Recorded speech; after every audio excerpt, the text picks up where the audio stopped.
SiriusXM Volume presents The Conversation, an up-close and personal interview with musician, Rock and Roll Hall of Fame member, Grammy winner, filmmaker, Nirvana drummer, and Foo Fighter frontman Dave Grohl.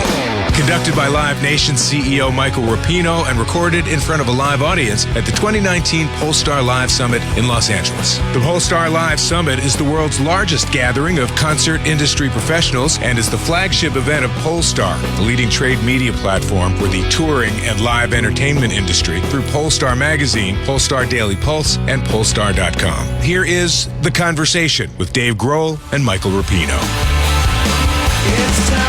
Here for The Conversation, please welcome 16-time Grammy-winning musician Dave Grohl and the president and CEO of Live Nation Entertainment, Michael Rapino. This is not like a Foo Fighters show. Not at all. I told Dave the story backstage. I'm a huge fan. I've learned the lesson there's nothing good about being on stage with an artist. So I'm a huge fan, admirer of the band from a distance.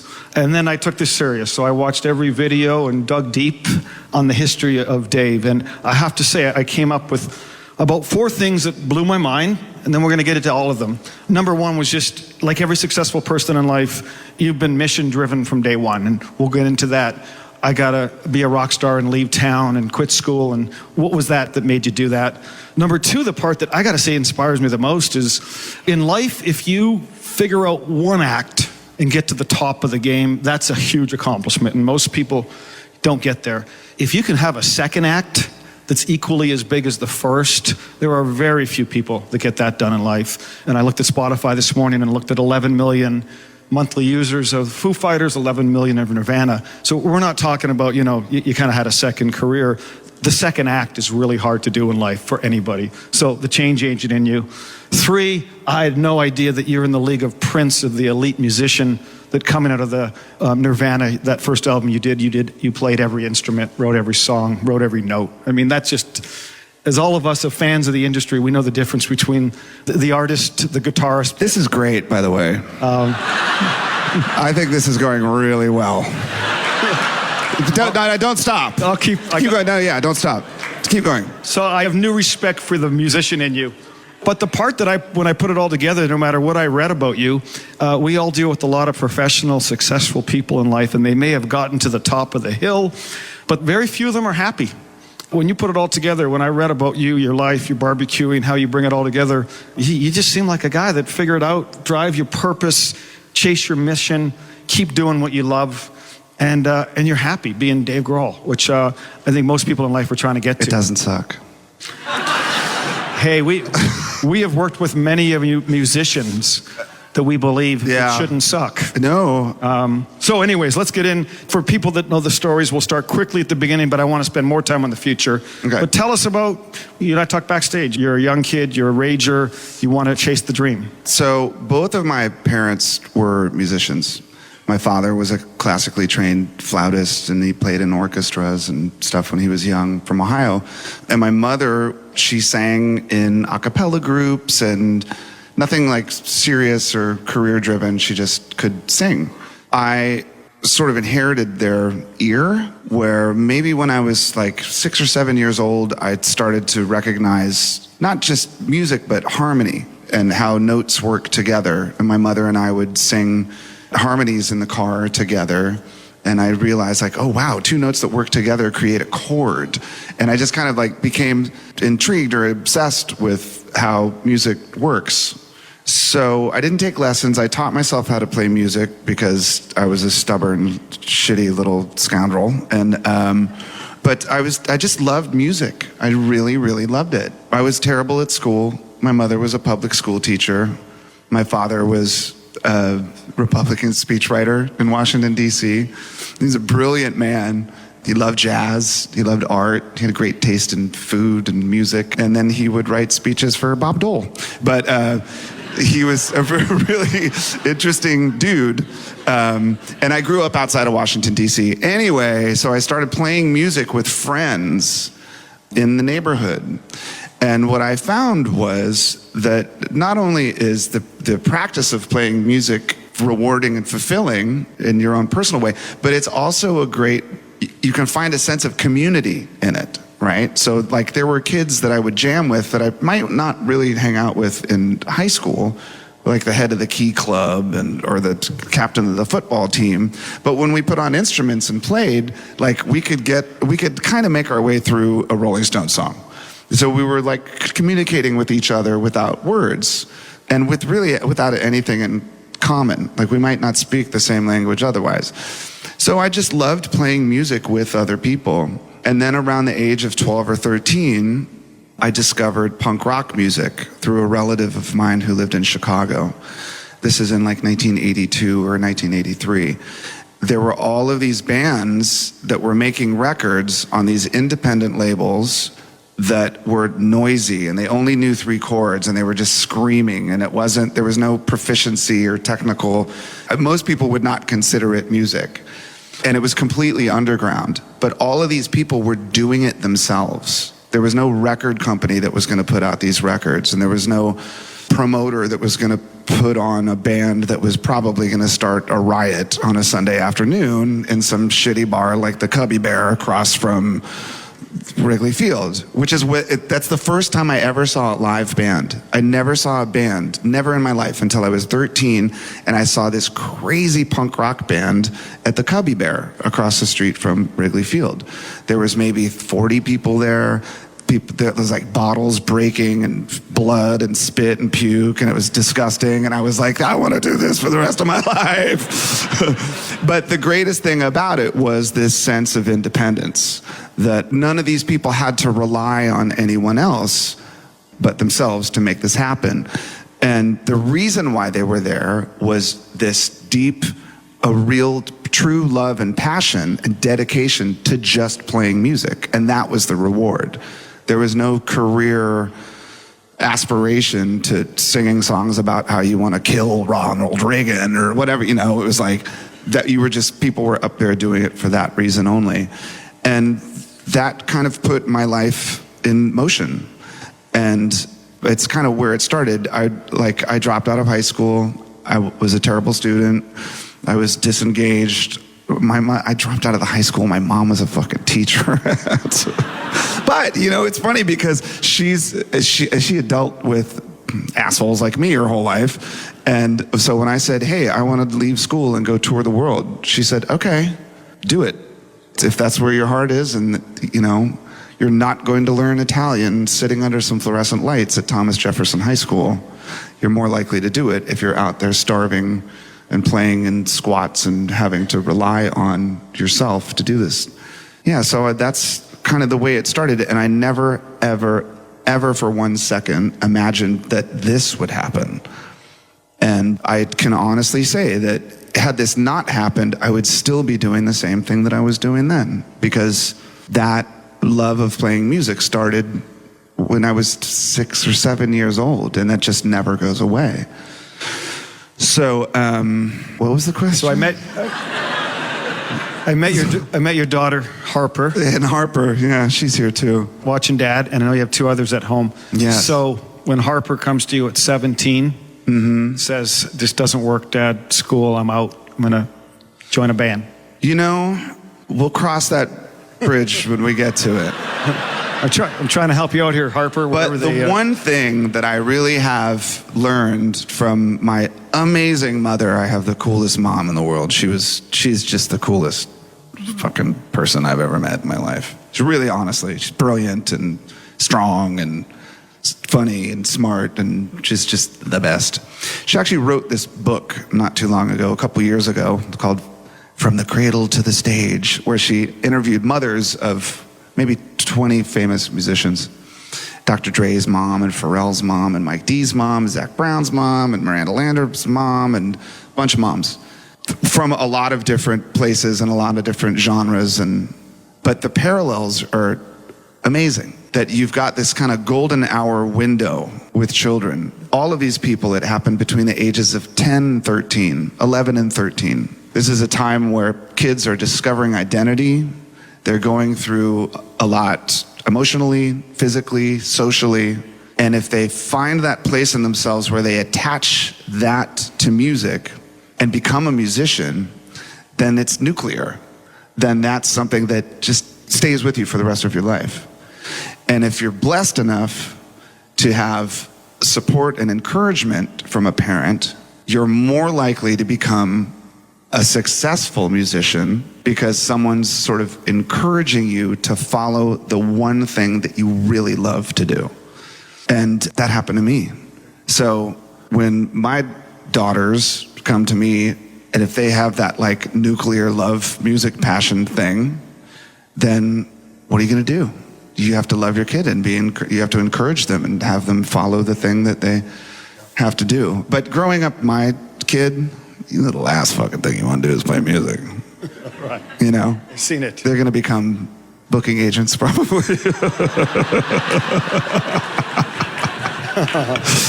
Well, who knows? We'll see. I love that.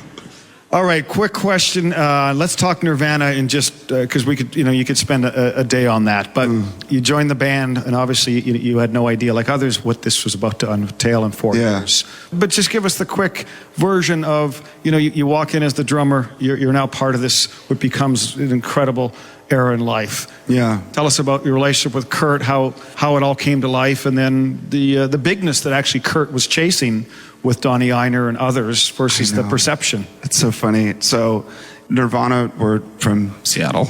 I grew up outside of Washington, D.C. We sort of belonged to the same music scene, this underground kind of punk rock music scene. Now, back in those days, remember, college radio was where you would hear sort of the underground bands. You'd hear Sonic Youth, or you would hear Soul Asylum, or you'd hear, underground music was college radio. And if you were lucky enough to get college radio on Sunday night, you could hear some of these bands. My band I was in a band called Scream. We never had anything successful really happen to us. Nirvana, on the other hand, had really great songs. They had a record that came out called Bleach. It came out in, I think, 1988 or 89. Before I was in the band. I'm not the original drummer. But they had songs. They had this song called About a Girl. And About a Girl was basically it was like a Beatles song. It was 2.5 minutes long, and the melody was beautiful, and the rest of their songs were just like, ah! But then they had this beautiful thing. So it was clear, wow, that dude can actually write songs. Everybody loved Nirvana. Nobody knew anything about who they were or what their deal was, but fuck, I love Nirvana. They were cool as shit. That record was amazing, and I played it all the time. My band breaks up, and I'm stuck here in Los Angeles, and someone says, hey, Nirvana's looking for a drummer. And I had actually just met them a week before that. And I was backstage at a show, and I saw Chris Novoselic, the bass player. He's 6'8", right? He's fucking huge. And he's really big. And then Kurt, who's not huge. And someone said, yeah, those are the guys from Nirvana. And I looked at him like, that's Nirvana. Oh my God. It was like Children of the Corn. You're just like, that's Nirvana? So then then I heard they needed a drummer, and I called him up and joined the band. And we practiced every day in this barn thing in Tacoma, Washington. And we just wrote a lot of music. And at the time, there was major label interest, which, I just wanted to not have to sell equipment for food. And that's where we were at. And we got a record deal, and we just wanted to be Sonic Youth is really what we wanted to be. We just wanted to be able to play to 500 people a night and have an apartment and go play shows. And then something else happened to the band, and it just got really big really fast, which is weird when you're a kid. I was 22, I think, at that time. It was a long time ago.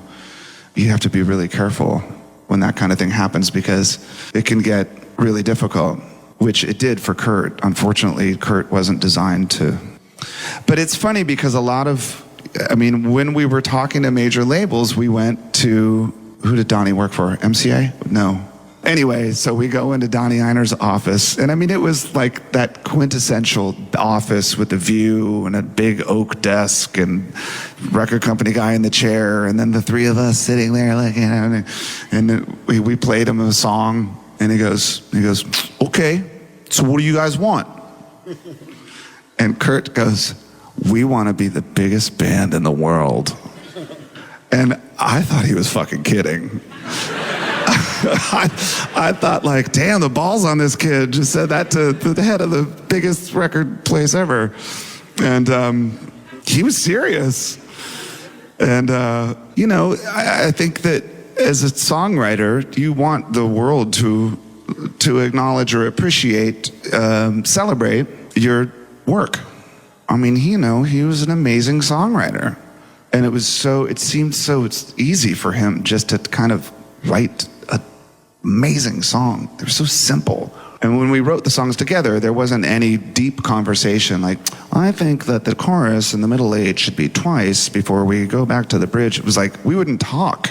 I knew the chorus was coming when I saw his foot getting close to the distortion pedal. So I just go, taka, taka, taka, taka, taka, taka, and then that was it. Like, I swear to God, that's how it worked. Listen to the records. It's not fucking rocket science. So, and then a bunch of people liked it.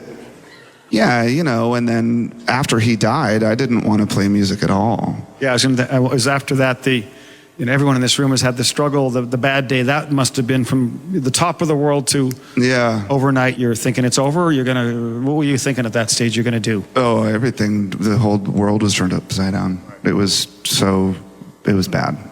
But I mean, I think one of the things that changed for me was understanding that these people, these posters, these one-dimensional icons, these music heroes, the Elvises and the Bob Marleys and the Jim Morrisons of the world, you look at these pictures and you sometimes forget that they're people. So when I talk about Nirvana, to me it was like just three dudes in a van. And so when Kurt died, and all of that changed, and there was this new sort of perception of the band and the person.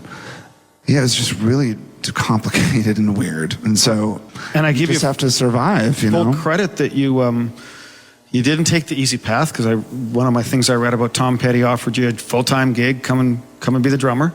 Dude, that was too good to be true. And that was, but you instead you go the other way and say, I'm going to start my own, do it myself.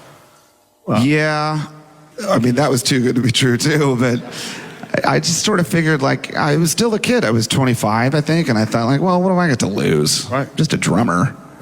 And thought, well, I'll try it for a little while, make a record. I mean, honestly, for the first 20 years of our band, it was like, well, let's make another record, and that's probably going to do it. Just get one more in there and call it a day. And then it gets to the point where it's like, I usually refer to it like, imagine your grandparents getting a divorce.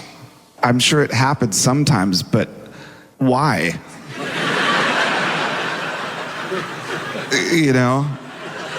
So we can't break up. It's like, why? Who even cares anymore? Just go play shows, But no, it's surprised us all. None of us ever expected. And it's been a long road. A lot's changed in music. A lot's changed in the industry. The one thing that I don't think has changed, and you will, I'm sure, agree, when you were 20 years old in Thunder Bay in Canada, and you loved going to see live music, was the excitement of seeing live music, people on stage. That will never go away. We don't sell a tenth of the records that we did 20 years ago, but we fucking sell out stadiums in a lot of places. It's true. And I think one of the reasons is because we've been touring for 20 years and we never stop. But you got to put the work in to do it too. You have to establish your base, and you have to be faithful to them. And you did the international work, right? And there's a ton of international people here. I mean, we see so many of the bands that just got so big in America, and it was easy, and they could make a lot of money, but they didn't want to go do those legs across the globe. You've been chasing around the world forever, building that business? Well, it's only work if you don't want to do it. You know what I mean? Like, I've never said, like, oh, God, I have to go on stage and drink whiskey and have 30,000 people sing my songs again. Like, it's pretty fucking cool. Yeah, that's a good Saturday. You have to go out and hit it. You got to hit it hard. And over the years, so much has also changed with live music. 20 years ago, we were trying so hard to sound great. And we can only sound the way we sound. It's just the way it is. We don't play to backing tracks, and we don't have click tracks, and we're always out of tune, and I scream too much, and whatever. These days, it kind of works to our advantage, because we'll be playing a song and just fuck it up so bad that the audience is like, oh my God, I just saw a band make a mistake. Cool, So true. They want authentic. They want something different. It makes things a lot easier. But there is the love of playing live music. I get asked all the time about like rock and roll being dead, and don't you think rock and roll is dead? And I think that, of course, no, I don't. But when I look at the connection that we have with our audience, or like, I went to go see Billie Eilish not too long ago. Unbelievable. So my daughters are obsessed with Billie Eilish. And what I'm seeing happening with my daughters is the same revolution that happened to me at their age. My daughters are listening to Billie Eilish, and they're becoming themselves through her music. She totally connects to them. And so we went to go see her play at the Wiltern, and the connection that she has with her audience is the same thing that was happening with Nirvana in 1991. The people in the audience knew every word. The passion and it was like our little secret. So I don't know, and her music is hard to define. I don't know what you call it. I try to describe her to people, and I don't even know what to call it. But it's authentic. I would call that rock and roll.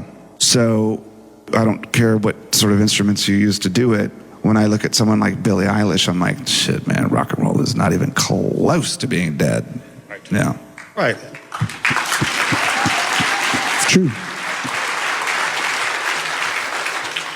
I think you're right. People talk a lot about the distribution and all the genres, but at the end of the day, you have young kids. I have 3 young boys. Music's just starting to be put important to them, just as it was when I was in Thunder Bay. It's part of what they share with their friends. It's just part of what they do with their girlfriends. And it's all that part of what artists do they connect with. And that's, you can see around the globe now, as you've done. Yeah. It is alive and well. People want to get out of that digital world and spend 2 hours having fun, making Kodak moments, rocking out to you or whoever. It's part of the 1 or 2 things a year they love to do. Yeah, well, it's one of the, I think it's important for every country to sort of preserve music culture, whether it's music history or just music as in popular culture, because I've noticed over the years traveling, there are some countries that have a lot of live music on television, right? Even if it's like Ryuno at fucking 2:00 in the morning and there's just someone like singing, it's like, I will watch that. That's a person on stage making music, and I think that's cool. But the more that becomes like popular culture, then your like concert attendance gets bigger. I'm convinced that the reason why like festival season in Europe is huge is because I think you see more live music on television there than maybe you do here. Here in America, it's kind of reduced to a couple songs at the end of a talk show at fucking midnight or whatever it is. Maybe in other countries, there's more focus put on that. And I think that helps promote the idea that going to see people make music on a stage is fucking cool. And it inspires people. Like, it's one of the things about being a kid and seeing another kid on stage making music is it makes you realize, like, well, shit, I could do that. It keeps the ball rolling. But I think that live music is incredibly important for people to remind everyone that life is worth living. And so to all of the people here that have made that their fucking curse, that you have to spend your life waiting on and worrying about the artist if he's going to walk on stage or not, thank you very much, because you're doing the world a great service in making life worth living, I think. So thank you, everybody, for doing that. SiriusXM Volume presents The Conversation with Dave Grohl and Michael Rapino. Recorded at the 2019 Pollstar Live Summit. Returns in just a few minutes on Volume, SiriusXM 106. Welcome back to SiriusXM Volume presents The Conversation with Dave Grohl and Michael Rapino, recorded at the 2019 Pollstar Live Summit. Let's rejoin the conversation. I was surprised when I talked to John Silva. So you've owned all your masters. Yeah. So you were, incredible businessman early on to figure out that was important. Shit. I'm just curious, who back then, or how did that become important to you? Well, okay, here's another thing that I think is very important. I think that building a team that you're going to keep forever is a big deal. I've had one accountant for 30 years. I've had one manager for 30 years. I've had one fucking monitor guy for 30 years. I've had the same fucking tour manager for 25 years. It becomes a family, but what happens is you learn together. Nobody starts at the top, You start in Thunder Bay, or you start in the back of a van. And if you start assembling this family, you learn how to do it together. So you go from learning how to load into the back of a crappy club to learning how to load into Wembley Stadium. It takes 25 years, but everybody learns together. So I've had the same lawyer for 26 years, whatever it's been. And the first Foo Fighters record wasn't supposed to be a record. It was kind of an experiment, or almost like an exorcism. Like, I hadn't done anything after Kurt died. And I finally was like, I gotta go record something. And so I went to a studio down the street from my house. I booked 6 days, which was, to me, was an eternity, and just blasted out 14 songs where I played all the instruments. And I didn't want people to know it was me. So I thought I would call it the Foo Fighters, because it's plural. It sounds so stupid. I thought people would think, like, the Foo Fighters? Who are they? And I made 100 cassettes, and I handed it out to a bunch of people. And then record companies started calling, saying, hey, we want to put out your record. And I was like, what, that tape I did? That's not even an album. And my lawyer called and said, okay, no, because I paid for it, 6 days in the studio. And she said, here's what you should do. Start your own label, and you own this, and you can license it to someone, and they'll, manufacture it or distribute it or whatever, and for a certain amount of time, and then you get it back. I was like, okay. And that was 25 years ago. So I am the president of our record company. I love it. We own the catalog, and nobody tells us what the fuck to do. We just go and make records and play shows. Believe me, I do not take that for granted at all. It's amazing. And I honestly believe it's the reason why we're still a band, because people let us do what we want to do. When you travel international, is there certain cities or festivals that stand out when you go, I love playing that one? Oh, because... yeah. We kind of cut our teeth in the UK. The first arenas we really headlined were in the UK. The first festivals we headlined were in the UK. And so we learned how to do stuff there as it kind of grew in other areas in the world. But, honestly, like, I'm not just saying this, but we're such a simple band. We don't need shit. You could give us tiny combo amps on the back of, like, a pickup truck, and we will blast that shit out as if we were, like, in Wembley Stadium, because we really enjoy doing it. But yeah, there are certain countries where Argentina is insane. When you play in Buenos Aires, it's absolutely fucking bananas. The UK's nuts. America's fucking nuts. Everywhere is fucking crazy. Australia's bananas. Australia is so much fun. And Australia is great because, remember the big day out? Okay. We used to call it the big day off, because they'd have to move that huge production from city to city. So it would take like 3 days for them to move the rig from fucking Melbourne to Brisbane or whatever. And it's a summertime tour, so you're just fun days in Australia. I got thrown in jail for being drunk on a scooter. That was fun. The memories. Those were the days. Yeah, it's not a bad life. No. You know, there's a difference between like a careerist and a hobbyist, right? So as a careerist, you're making decisions within, you know, the boundaries of what you should and should not do for the better of your career or whatever. As a hobbyist, you give a shit. You do whatever you want. Like, this is just my hobby. I don't care. When your hobby becomes your career, fucking bingo, man. Like, that's when you to make decisions like, well, what do I actually want to do? Or what do I feel? I don't feel like doing that. That, I think, is everyone's goal. If you can get to that place where your hobby becomes a career, then you're making creative decisions based on a gut feeling or from the heart, not necessarily from any sort of head space. And we were given that luxury a long time ago and are incredibly thankful for it. Like, believe me, like there have been times, the last time we toured Europe, we had this plane that was so fucking crazy.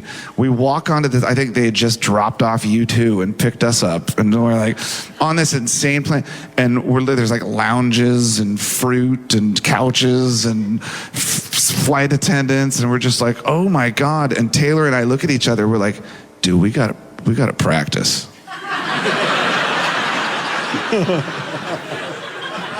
Like, we're not good enough to have this fucking plane. We got to start practicing our music. And it's true, we feel like that all the time, you know? Because we're just a bunch of jackasses, really. I think that's what it is. But, yeah. Tell everyone about the surgery, when are you back in action? Well, I mean, this is something that I've had to deal with for a long time. And it's not the end of the world, but I did have to have surgery on my arm because I need it to pay the rent. And I like playing the drums. So I basically I knew I had to fix my arm at some point. And I went ahead and did it. And I did it, I don't know, 4 or 5 days ago or something like that. And it's funny having surgery because you actually get a little bit of rest. Right. I otherwise don't get, I remember right before they wheeled me in, the guy's like, okay, we're going to give you something that's going to make you feel really good. And I'm like, okay, good. I get to take a fucking nap. I have 3 kids. The only time I nap is when I'm fucking getting surgery. So, but yes, I'm fine. And you probably get asked all the time, drumming or guitar? Very different things. Drumming, I don't really have to think about. It just kind of comes out. I think with a lot of musicians, my favorite musicians are the ones that don't necessarily think about what they're doing. There's just no disconnect between their heart, mind, and hands. So it's almost like dancing, When you're dancing with someone that's thinking about what they're doing, it's like, you're fucking thinking about dancing right now, rather than getting down with someone that's just loose. So drumming is like that to me. I don't really have to think about it. Guitar is a different story. I play the guitar like a drummer. So I look at the strings like they're drums. Like the low E and the A, those are like kicks and snares. And then the high E and the B string, those are like cymbals. So I kind of chop at riffs like I'm making drum patterns. But I don't consider myself to be really good at either of those things. I'm just kind of like a utility guy. I watched an interview and I loved, you talked about your singing, and you said, I tried real hard to be a better singer. And then you but then you realized actually just being Dave with this screaming voice is what makes me the best. And then you went on, kind of embracing our faults. Was the point I think this is very important for all musicians to know and understand that there's no use trying to sound like someone else. So you should accept and celebrate your own voice. This is what's going to make you different than everybody else. So it's one of the problems I have with watching television shows where people are judging and criticizing other people's singing, because that's not fair. I always make the joke, like, imagine if Bob Dylan got up and sang Blowin' in the Wind in front of Jennifer Lopez. I don't really know if he'd win that one, you know? But look, it's the voice of a generation, and that's the voice of American history. And so, yes, I believe that imperfection creates beautiful things, and it actually gives way to progress, so that people should be less concerned with being perfect and more concerned with being themselves. That's how I fucking roll.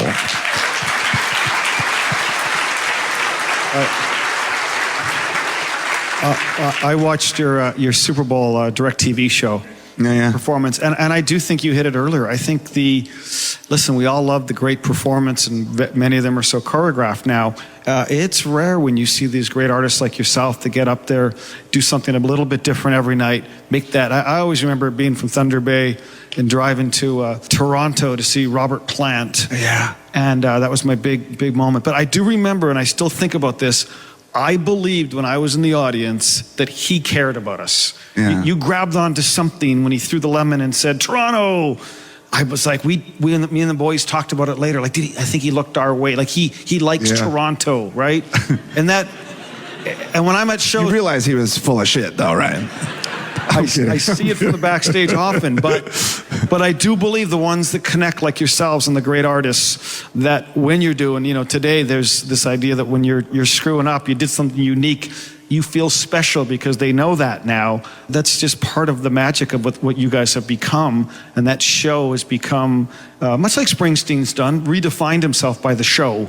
And the show now becomes the way that you really extend your legacy, and you've done that now all around the globe on your terms, on your voice. So I am a huge fan. I've learned a ton this week in my autobiography of Dave Grohl, and I'm going to start a fan club. I really enjoyed this.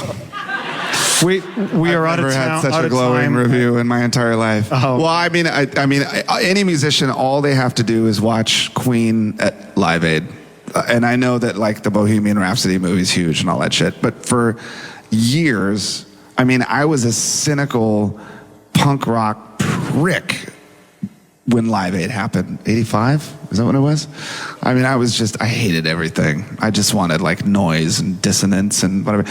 And I remember watching Live Aid, just like, ugh, God, what is this crap? What a Simple Mind, ugh. Got his hair, that guitar sounds like crap. And then Queen come on, I was like, oh my God, that was fucking badass. But the way that Freddie would connect with an audience, like, that's kind of, to me, some bands like get on their knees and turn their back to the audience and play with their pedals and do the difficult thing. And hey, man, it's art. You do your thing, and that's cool. I love extending my hand to an audience and saying, like, okay, we're here for the next 3 hours. Let's do this. Turn up the house lights, because I can see everybody's eyes. Like, I can, even in a stadium, you can sort of pick and choose. You could see they become people. They're not just targets. You're like, okay, these are real people in a big stadium, and we're going to do this for a while. And I think it's really important. I think it's important for the artist to connect to the audience. I remember there was a great Springsteen quote, and now I can't fucking remember what it was. He came to see us play once in Vancouver. This is 10 years ago. He actually came to see the opening band. He came to see Against Me. We're touring with us, and our tour manager was like, hey, Springsteen's here tonight. I'm like, no way. He said, yeah, he's here to see Against Me. I was like, okay. And then I think I maybe said hi before the show, and then thought, like, whatever. And then so we played, had this amazing show, walked off stage, and Gus said, hey, Bruce wants to come back and say hi. I'm like, oh, wow, he stayed? Oh, my God. And he came back, and he was, of course, so awesome. He really is the boss. He came back and was just like, he was talking about when we played our song, My Hero. That's like a big one for the audience. Everybody sings it together, and lights come up, and there's no boundary between audience and band at that point. So we talked about that for a little bit. I was like, where were you? Were you sitting at the soundboard? He's like, no, I was just standing in the audience in a hoodie. It's like, God, what a fucking, why are you so badass? And, but then he wrote me a letter, which I got a week later. where he sort of further explained it. But there's some quote that he made once where he said, I'm going to get it wrong, but it had something to do with the audience looking at the artist and seeing themselves in the artist, right? And the artist looking at the audience and seeing themselves in the audience, so that you just become one person. Even if it's 80,000 people, if you're all there together, then that's a crazy energy. And when it happens, oh God, it's so fucking good. It's good shit. And the last question, because you just brought Springsteen, who is... I kind of lost my mind there for a minute. You've collaborated with everybody. I read from Bowie and ever. Give me the greatest collaboration you've done, and who do you still want to work with? One more story, and then we can all go home. I promise. I'm taking my daughter to dinner. Remember when Prince played 21 nights at the Forum? Okay. Holy shit, first of all. Prince playing 21 nights at the Forum. So my wife and I and 20 of our friends get this party bus. We're like, woo, we're going to see Prince. Everybody loves Prince. I honestly think everybody loves Prince. Doesn't matter what everybody loves Prince. So we get in this party bus and we're drinking and we're having a blast. It's so great. We get down to the Forum Club.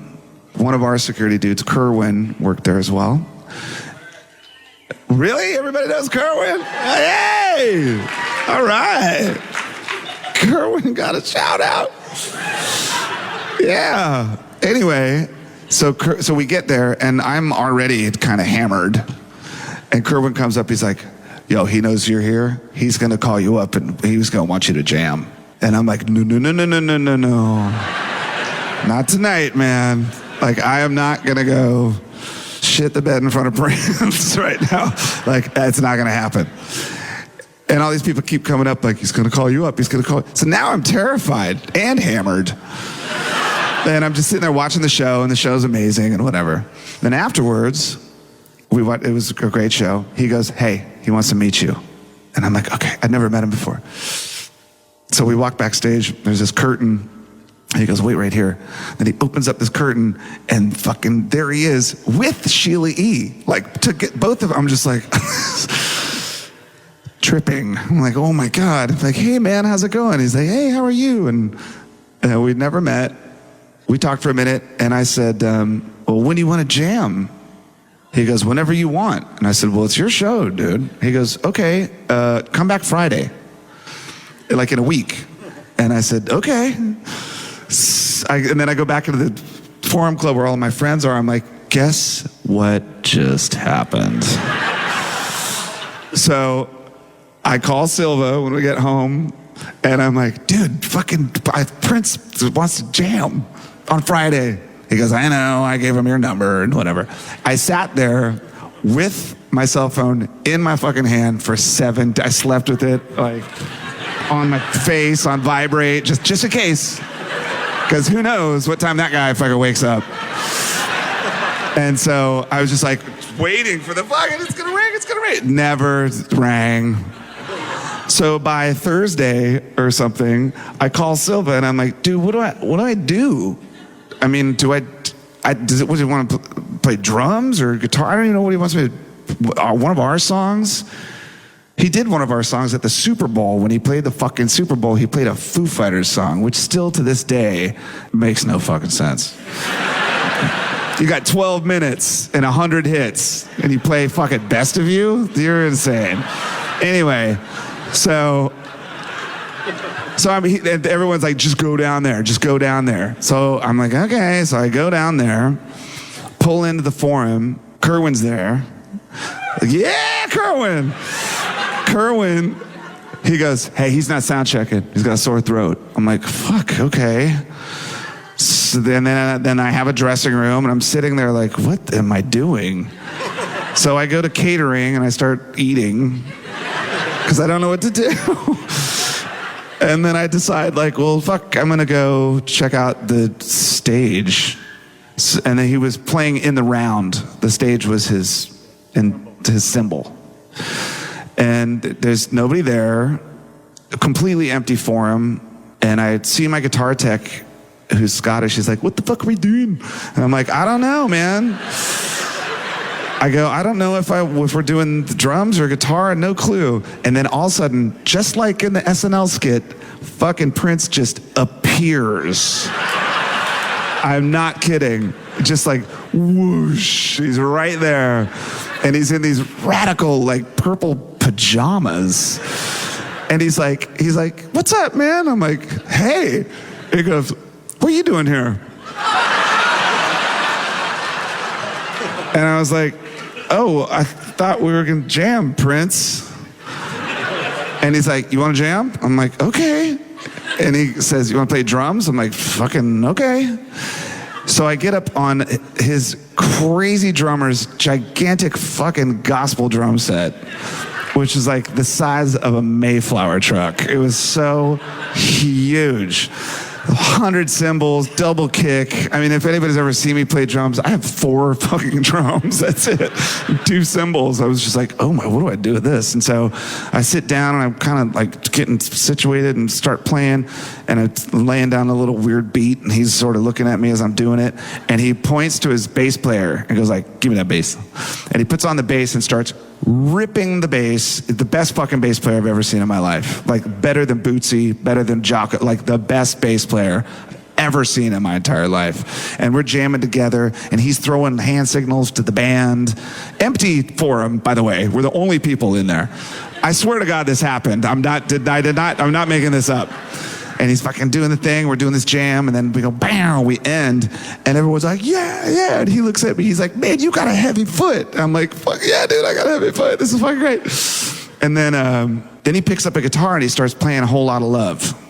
It's like, wow, wow, wow, so I'm like, we used to go into it, and it was so fucking badass. I was like, this is fucking incredible. And the backup singers are like, "Whole lot of love." Like, it was a whole thing. It was unfucking real. It was unbelievable. We do the song, bam, we end the song. And he's like, "Yeah." And we're all people high-fiving. It's like, "We're amazing. This is fucking great." And he goes, "We should do that." I'm like, "Hell yeah, we should do that." He goes, "What are you doing next week?"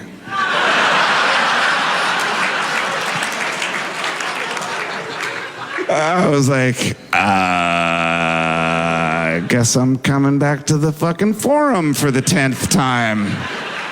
So then I go back to catering where my wife is still eating. I'm fucking drenched in sweat. She's like, "Where have you been?" I'm like,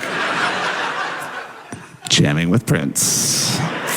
Then we sat and watched the show again because Kerwin